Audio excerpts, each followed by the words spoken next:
और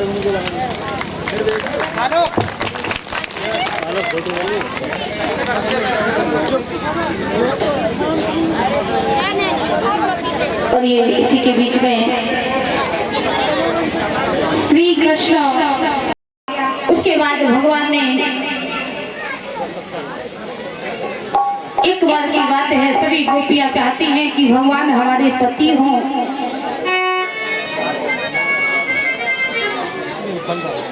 ऐसी कामना करती हैं और भगवान को नित्य प्रतिदिन अपने घर बुलाया करती हैं। भगवान भी किसी न किसी बहाने से गोपियों को आनंद दिया करते हैं। और जब भगवान ने आनंद देना प्रारंभ किया, गोपियों को सुख मिलने लगा। एक दिन की बात है, भगवान क्या देखते हैं कि धीरे धीरे समय व्यतीत होता गया। कार्तिक का महीना आया।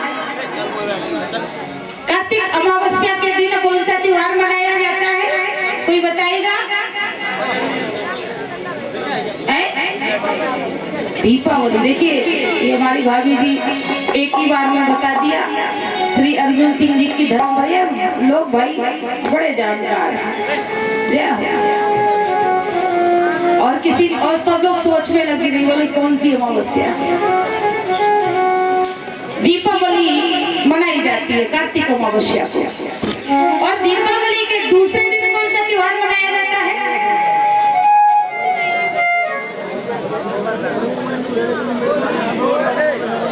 क्या बात है, बोले दीपावली के दूसरे दिन होली। होली दिखाई देगी, क्या होली चल रही है?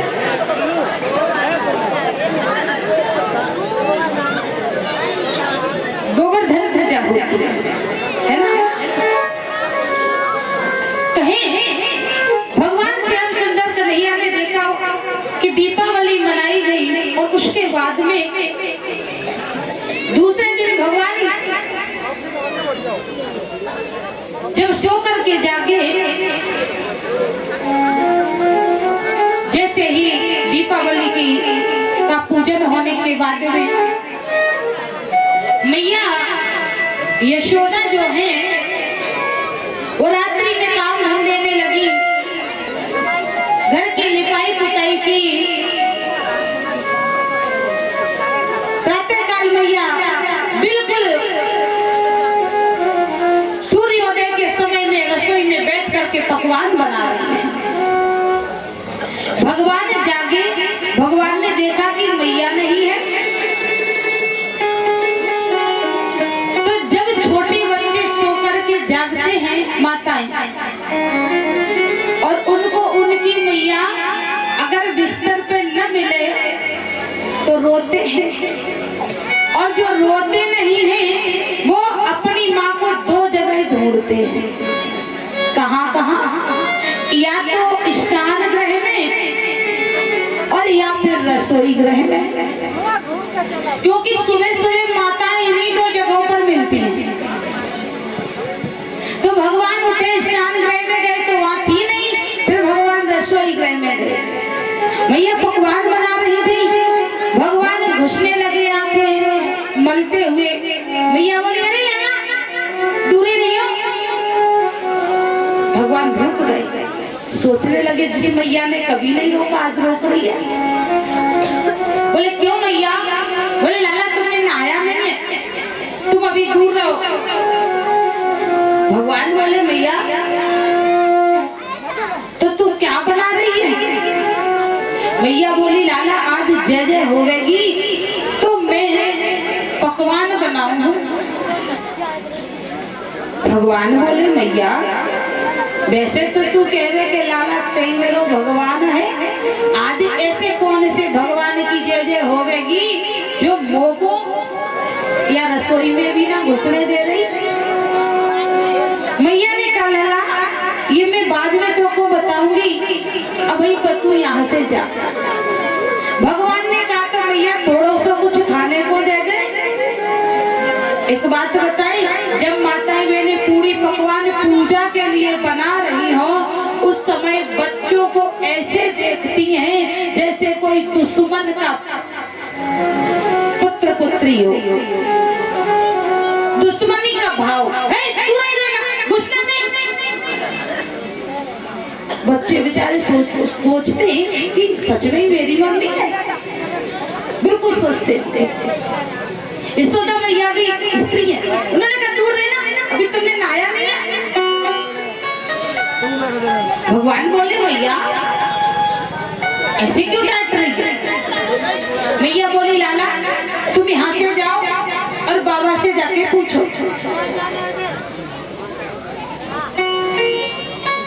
और ज्यादा यहाँ पर बड़बड़ की ना तो ये हाथ में करछी देख रहे हो ना, गरम है। और ये माताओं की एक और ये आदत है, बच्चे अगर आए रसोई में घुसने लगे तो जिनके हाथ में जो हो,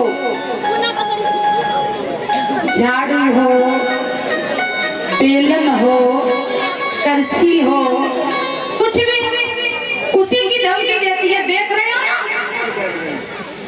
कैसे पड़ेगा, छठी को दूध याद आ गया, धमकी देते हैं। भगवान ने कहा आज मैया के पास बैठना उचित नहीं है। भगवान बोले ठीक है मैया जा रहा हूँ। मैया बोली जा जा जल्दी चले जा, मेरी कढ़ाई को तेल जले। माता मैंने ऐसा बोलती है, ज्यादा बात करने से कढ़ाई का तेल जलता है, हाँ या ना? जलता है। अच्छा सच में जलता है? क्यों परीक्षा जी जलता है बात करने से?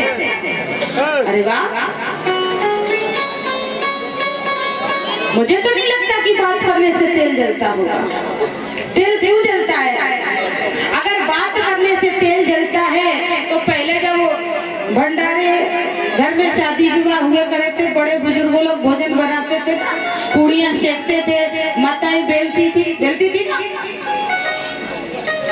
तो ऐसे ही बेलती थी, गूंगे गूंगे।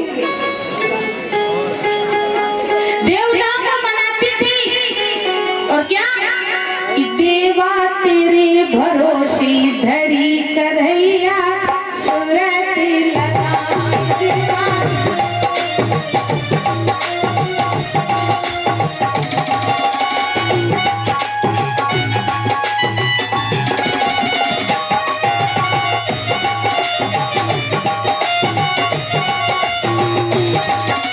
क्या सनातन पद्धति है हमारी, जो किसी काम की शुरुआत भगवान के बिना होती नहीं है। और केवल सूरत मतलब याद ही नहीं कर रही है, कछु सूरत लगा, कछु आज लगा, कछु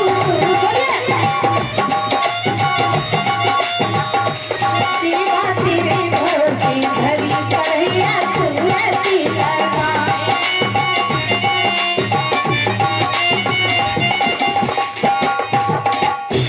यही परंपरा थी ना, देवताओं को मना करके कि ये जो कढ़ाई रखी है ये आपके भरोसे पर और आश पर रखी गई है।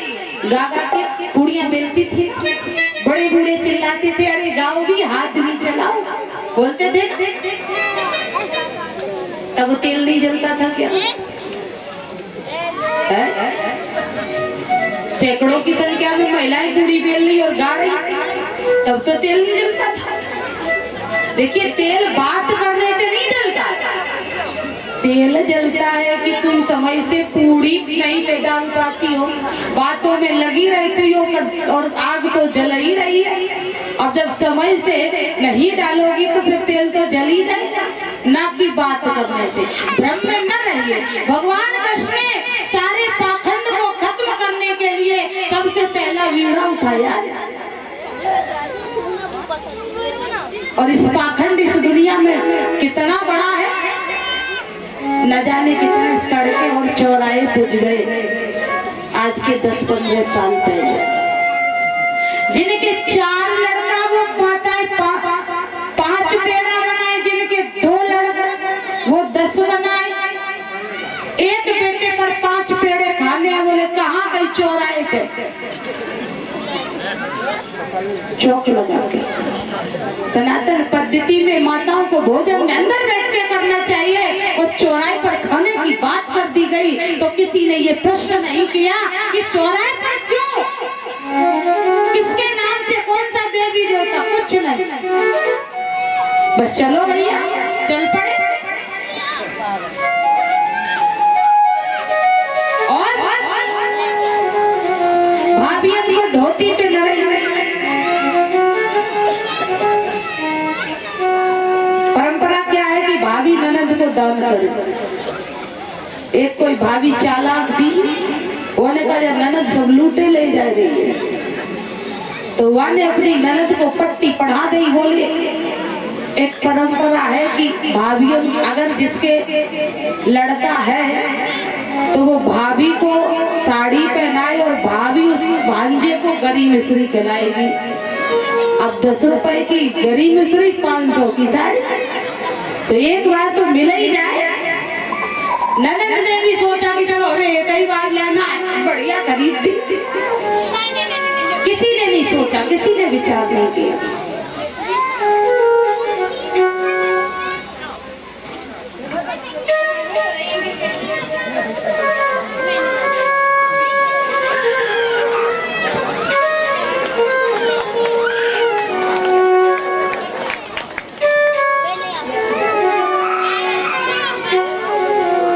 और ये इसी के बीच में 501 मुद्राएं हमारी बहन जी वर्षा अपने सुपुत्र आरंभ के हाथों सम्मान करवाया है।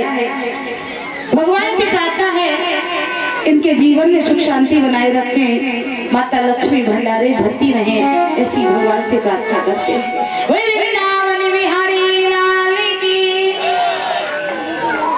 और आगे परंपराएं पाखंड इतना बढ़ता गया, मैंने यहाँ तक सुना बोले जीजन के जलेबी खबर है। बात कड़वी है पर सत्य है। सुना कि नहीं सुना आप लोगों ने? बोले काहे में? तो कहीं भगोना में दमाद घर पे आए और भगोने में उसको हाथ धोने के लिए पानी दे देना और कुछ मत करना। अगर उसी समय न लौट जाए, भगोने में पानी दिया जाता, नाराज हो जाएगा तो जलेबी भगोना में खाएगा। किसी ने विचार किया? ऐसे अनन्य पाखंडवाद हैं, लोग उनमें फंस जाते हैं, कोई विचार नहीं करते। करना चाहिए। एक बार मेरे पास फोन आया मेरे मामा के यहाँ से, मेरे मामा की लड़की ने फोन किया कि दीदी एक काम करना, 1 रुपया किसी से मांग लेना और 10 रुपए या 100 रुपए अपने से मिला करके और प्रसाद बांट देना। तो मैंने कहा किसके नाम का बांट दूं? क्यों बांट दूं? बोले एक भैया है ना तुम्हारा इसलिए। किसके नाम का? बोले नहीं बस ऐसे ही, प्रसाद कहीं ऐसे बंटता है, जब तक किसी देवता को भोग नहीं लगता तब तक वो प्रसाद नहीं होता, ऐसे कैसे बांटूं? बोले नहीं एक बस में ये किसी महिला ने कहा, तो मैंने कहा तुम बांट दो, हम नहीं बांट पाएंगे।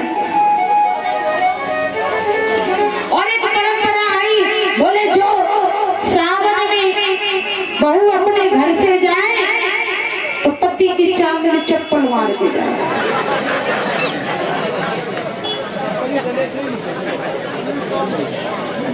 अगर ऐसा नहीं किया तो भाई मर जाएगा। जो समझदार थे उन्होंने ऐसा कुछ नहीं किया। क्या ऐसा हो सकता है कि पति की चांद पे जूता रखने के बाद भाई जीवित होगा? नहीं। एक थी देवी जी, उन्हें भैया ज्यादा प्यार करती थी, तो सोचे पति महाराज सो रहे हैं, लाओ मुरारी छुआए देने धीरे से। और जब ऐसा किया तो पति महाराज जग गए। 4-5 बजे सबकी नींद खुल जाती है, बिस्तर भले ही ना छोड़ो पर नींद सबकी खुल जाती है, आदमी आधा जागा पड़ा रहता है। जब ऐसा किया तो पति जाग गए और भगवान की कृपा से वो फौजी थे, रिटायर्ड, ना इधर का देखा ना उधर का, उठाई बंदूक और ठोक दी। भैया अमर हुआ कि नहीं हुआ पता नहीं, तब खुद मर गई। बोले भगवान की, ऐसे पाखंडवाद में नहीं पड़ना चाहिए। भगवान ने मैया को वहीं पर रसोई में छोड़ा, बाबा के पास पहुंच मैया ये इतने सारे पूरी पकवान क्यों बना रही है? कल तो दीपावली थी, तो कल ही तो दीपावली का गणेश लक्ष्मी का पूजन हुआ, फिर मैया ऐसा क्यों कर रही है? नंद बाबा ने बताया, लाला कल इंद्र की पूजा होगी और इंद्र की पूजा प्रतिवर्ष समस्त केवल तुम्हारे घर में नहीं बल्कि ये तो पूरे ब्रज में, पूरे वृंदावन में घर घर में पकवान इंद्र की पूजा के लिए बन रहे हैं। जब इस प्रकार से कहा, आज भगवान ने नंद बाबा से कहा, बाबा जिसका खाओ उसी का बजाना चाहिए। आप इंद्र की पूजा कर रहे हैं, अरे ये इंद्र कोई पूजा के योग्य नहीं है, ये तो बड़ा छलिया है, कौमी है। क्योंकि इंद्र ने माता अहिल्या के साथ में छल किया था, भगवान ने श्री राम ने उसका उद्धार किया था, तो भगवान श्री कृष्ण ने कहा, इंद्र तूने देवता पद को कलंकित कर दिया है, तू संसार में पूजने के योग्य नहीं है। ध्यान रखना, किसी माँ बहन बेटी पर कुदृष्टि डालने से जब देवता तक का पूजन रुक सकता है तो आपकी फिर गिनती क्या है? भगवान श्री कृष्ण ने नंद बाबा को समझाया, बाबा जिसका खाओ उसका बजाओ। तो कहा कैसे? भगवान ने कहा, बाबा गोवर्धन पर्वत पर हमारी गाय चलती है और उन गायों से जो गोधन होता है, दूध दही मक्खन होता है, उससे जीविका चलती है, इसलिए हमें गोवर्धन का पूजन करना चाहिए।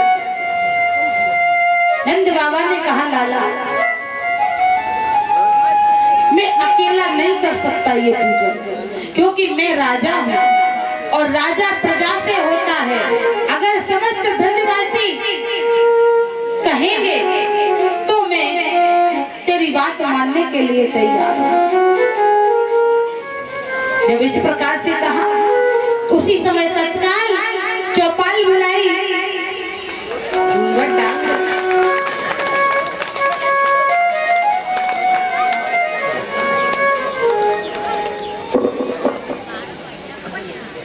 और ये इसी के साथ में देख रहे हैं हमारे अमित भैया, माता जी और सपत्नी अंग वस्त्र माता जी 101 मुद्राओं से सम्मानित कर रहे हैं।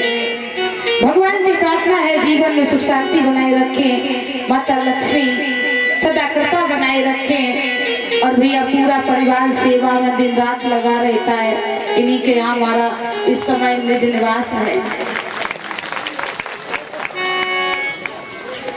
सभी लोग आनंद ले रहे हैं इस समय, लेकिन आनंद का समय सबका आता है, ये ध्यान रखना।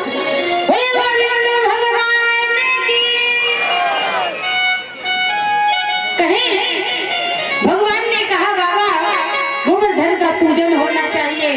तत्काल चौपाल लगाई, सभी से अपनी बात रखी और नंद बाबा ने जब सबसे कहा कन्हैया गोवर्धन का पूजन चाहता है, तो सभी ने कहा, बाबा आज तक या कन्हैया ने जो भी कार्य किया है वो ब्रजवासियों के हित के लिए किया है, इसलिए जो कन्हैया कहेगा वही हम सब करेंगे। और सभी ने जो पकवान इंद्र के पूजन के लिए बनाए थे, वहाँ आज भगवान गोवर्धन की पूजा के लिए एकत्रित करके चल पड़े हैं। और देखिए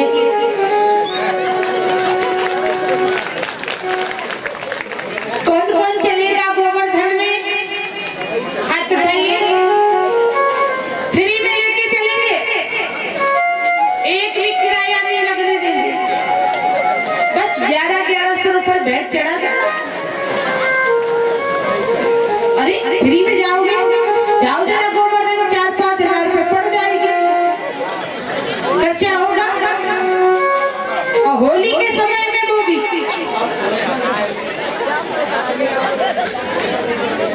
बोले गोवर्धन महाराज की, बोले कन्हैया लाल की।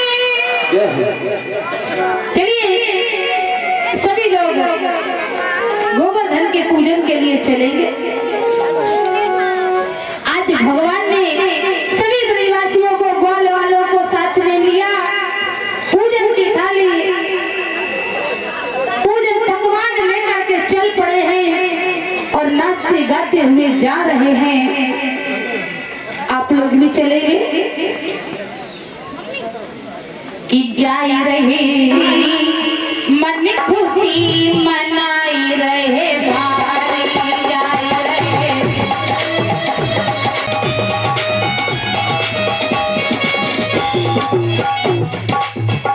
मन खुशी मनाई रहे भारी, मन खुशी मनाई रहे भारी, मन खुशी मनाई रहे भारी। अपनी अपनी जगह पर बधाई डालें और परिचय जी उठे पूजन के लिए। बाकी भी सब लोग करेंगे पूजन। भगवान कृष्ण आए सभी को लेकर के गिरिराज जी पर जा रहे हैं। पूजन भगवान है, पहुंच जाते हैं तो पूजन करते हैं। तो अपनी अपनी जगह पर सभी लोग बधाई डालेंगे।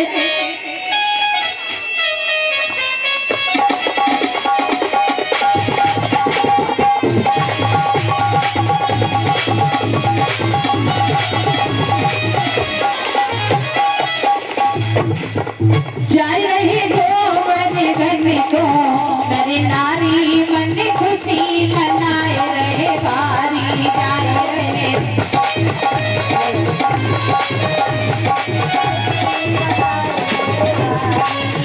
मन खुशी मनाए रहे भारी, मन खुशी मनाए रहे भारी, मन खुशी मनाए रहे भारी, मन खुशी मनाए रहे भारी। जाई रहे गोवन घन को नर नारी, मन खुशी मनाए रहे भारी, जाई रहे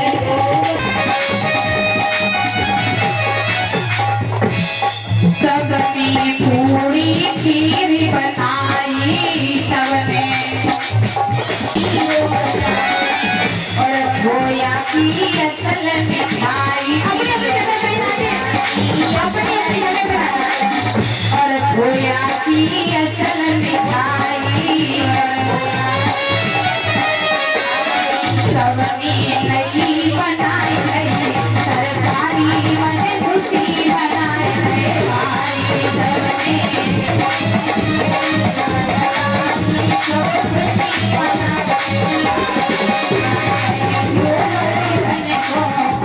नारी मन खुशी मनाए रहे भारी,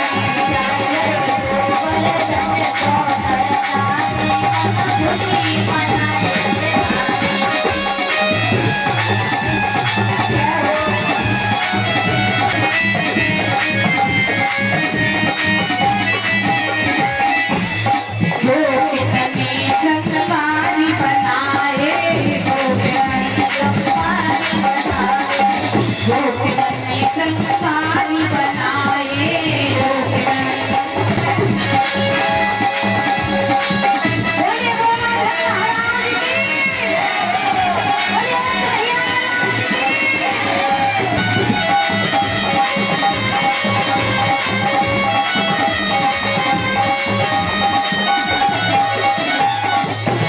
और ये सभी केवल हो जाए रानी, मन खुशी मनाए रहे भारी, जाए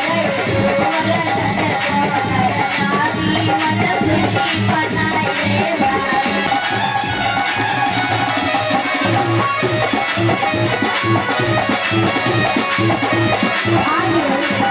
बड़ी सुंदर छवि है भगवान के चरण में सेवा के बिहारी।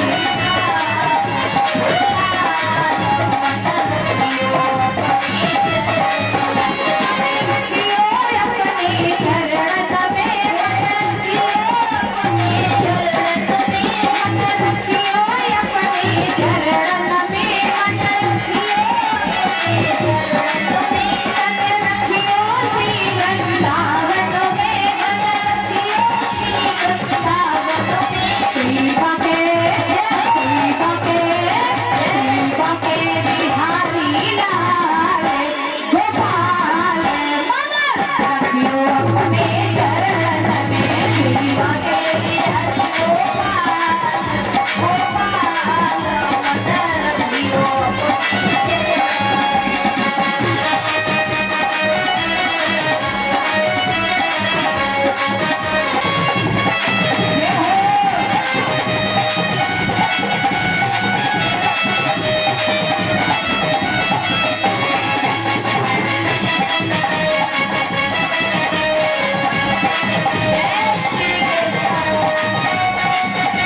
बधाई भी डाले।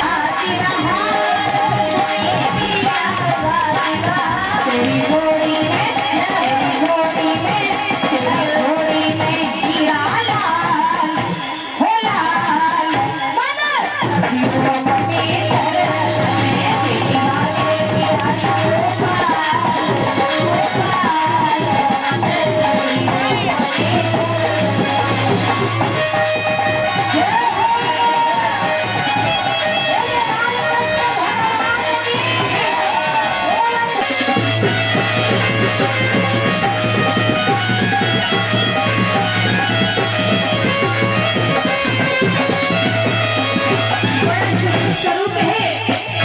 तेरे हाथ लकुटिया